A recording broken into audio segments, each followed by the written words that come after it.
Assalamualaikum, pemuka kata bismillah datang menghampiri hadirin hadirat penonton pendengar dimanapun anda berada di seluruh Nusantara ini. Ketat nan indak diimbaukan nama, kok gedang nan indak disebutkan gala. Karena di Minang ini terlalu banyak orang yang bergala, tidak bersekolah, bergala juga. Ada Pakih, Sidi, Sultan, Abagindo Sultan, ada lain sebagainya. Sebelumnya saya minta maaf.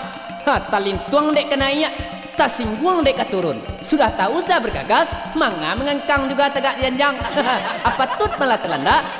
Daripada panjang mana saya berpidata, lebih baik saya perkenalkan satu persatu yang mendukung album Langkok-Langkok ini. Inilah dia, Mak Lepo. Mak Lepo urang nyoranca dari ketek suko lalu di katia. Dikapi amak jawapan bantuak muko berserak-serak. Setiap orang mendadak tabulala sampai-sampai masuk ke dalam sama. Apa tuik lah bantuak Mak Lepo kau lah mak pea. Yang berikut ini kita panggilkan saja Liza Tania sebagai Etek Labia. Oh yuak, elok-elok mana cik tu yuak. Ya labiah-labiah coy ko. Etek punya perasaan. Itulah denai etek labiah. Rumah kuah denai barasia. Situ mandi, jo ayam mandi. Ya, hidung labiah, muncul labiah, mata jani, kulit barasia, makan sirnya, minum ayam putih, segala labiah. Alah tu, mak dan. Oh, abang bayo yo etek kau mak. Bayo etek kau tak pasal bayo yo kasih yo lai. Kalau indak iyo kan, kacau. Nah selanjutnya, inilah dia Mak Hitam. Nice. Awas. Ini juga bang. Ambo Mak Hitam gagah bana. Lalu bagaluang serpo ulang. Utak santiang pengana melala. Suko takanti dalam Sarawak. Urang mencaliak terpesona karena Mak Hitam babaun badan. Babaun badan. Apa tut malah hari musim hujan saja sekarang ini. Ternyata Mak Hitam ini yang tidak mandi. Rasanya kurang afdol kalau saya tidak memperkenalkan diri. Tentulah yo ya. Inilah John Cakra. Kadang di orang ketek di saya. Atau balik ya. Kadang berjalan tergonta-gontai pula. Sampai terpijak cirit kuda. Ketek kaki kadang kepala. Maka lama jo palai pada. Orang meminta sorry saja. Kenapa? Di sini tidak ada lowongan kerja. Langsung saja kita dengarkan lagu Centang Pare Nasi.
berang rumah tanggo centang parenang Indo bare ko berang sadonyo jadi runyam kok lalo